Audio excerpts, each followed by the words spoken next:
ಓಂ ವಿಶ್ವಸ್ಮೈ ನಮಃ.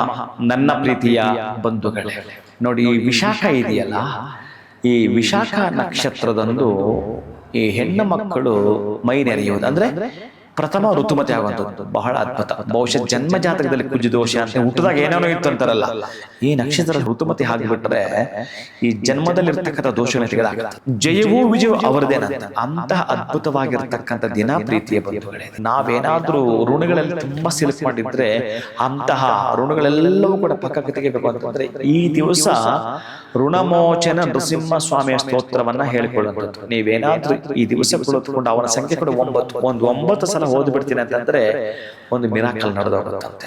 ನಿಮ್ಮ ಕುಟುಂಬದವರು ಕೂಡ ಬಹುಶಃ ಅಂತಹ ಸ್ಥಿತಿ ಬಂದು ಬಿಡಬಹುದೇನೋ, ಬರಲ್ಲ.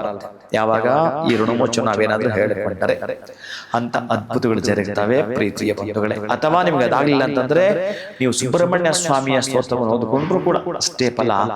ಬೆಳಕು ಬರಬೇಕಂತೆ ಮನೆಯಲ್ಲಿ. ಬೆಳಕು ಬರಬೇಕಾದ್ರೆ ನೀವೇನ್ ಮಾಡ್ಬೇಕು, ಅವ್ರಿಗೆ ಬೆಳಕಾಗ್ಬೇಕು ನೀವು ಅಂದ್ರೆ ನಿಮ್ ಕೈಯಲ್ಲಿ ಆದ ಶಕ್ತಿ ಅನುಸಾರ ಸಹಾಯವನ್ನ ಮಾಡಬೇಕು. ವಿದ್ಯೆ ದಾನ ಮಾಡ್ತೀರಿ, ಏನು ಸಹಾಯ ಮಾಡ್ತೀರೋ, ಅಥವಾ ಒಂದೇ ಮಾತಲ್ಲಿ ಬತ್ತಿಗಳನ್ನ ಕೊಡೋದು, ಎಣ್ಣೆಯನ್ನ ಕೊಡುವಂಥದ್ದು, ದೀಪಕ್ಕೆ ಏನು ಬೇಕೋ ಆ ಒಂದು ಪದಾರ್ಥಗಳನ್ನ ಕೊಟ್ಟರೆ ಆ ಮನೆಗೆ ನೀವು ಬೆಳಕಾಗ್ತೀರಂತೆ. ಅಂತಹ ಸುಬ್ರಹ್ಮಣ್ಯ ಸ್ವಾಮಿಯನ್ನ ನಾವು ಪಂಚಾಯತದಲ್ಲಿ ಹೇಗೆ ಕಾಣ್ತೀವೋ ಅಂತಹ ಓಂ ಶ್ರೀ ವಲ್ಲೇ ದೇವಸೇನ ಸಮೇತ ಸುಬ್ರಹ್ಮಣ್ಯನ ಕೃಪೆಗೆ ನಾವು ಪಾತ್ರ ಆಗಲಿಕ್ಕೆ ಇವತ್ತು ನಿಮ್ಮ ಕೈಯಾರೆ ಏನಾದ್ರೂ ಒಂದು ಸಹಾಯ ಮಾಡಿ ಇನ್ನೊಬ್ಬರಿಗೆ ನೀವು ಬೆಳಕಾಗಬೇಕು. ಇದನ್ನ ನೆನಪಿಟ್ಕೊಳ್ಳಿ. ಅವ್ರ ನೀಡ್ಸ್ ಏನಿದೆಯೋ ಅದನ್ನ ಈ ದಿವಸ ಕೊಡ್ತೀನಿ ಅಂತಂದ್ರೆ ಎಷ್ಟು ಕೊಡ್ತೀರೋ ಇವತ್ತು ಅದರ 10 ಟೈಮ್ ಬರೆದಿಟ್ಕೊಳ್ಳಿ. ನೀವು 100 ರೂಪಾಯಿ ಯಾರಿಗಾದ್ರೂ ದಾನ ಮಾಡ್ತೀರ ಅಂತಂದ್ರೆ ಬರೆದಿಟ್ಕೋಬಹುದು. ನೀವು ನಿಮ್ಮದು 10 ಟೈಮ್ ರಿಟರ್ನ್. ಬಹುಶಃ ನೀವೇನು ಮಾಡ್ತೀರೋ ಪುಣ್ಯ ಬರಬೇಕು ಅಂತೀರೋ ಅದನ್ನ ದಾನ ಮಾಡ್ತೀರಿ. ಪಾಪ ಬರ್ಬೇಕು ಅಂತಂದ್ರೆ ಪಾಪದ ಕೆಲಸ ಮಾಡಿದ್ರೆ ನಾನೇನು ಹೇಳಬೇಕಾಗಿಲ್ಲ. ಆಕ್ಚುಲಿ ಲೋಕವೆಲ್ಲ ಅದೇ ನಡೀತಾ ಇದೆ. ನಾವು ಹುಡುಕ್ಬೇಕಾಗಿರುತ್ತೆ ಪುಣ್ಯವನ್ನ.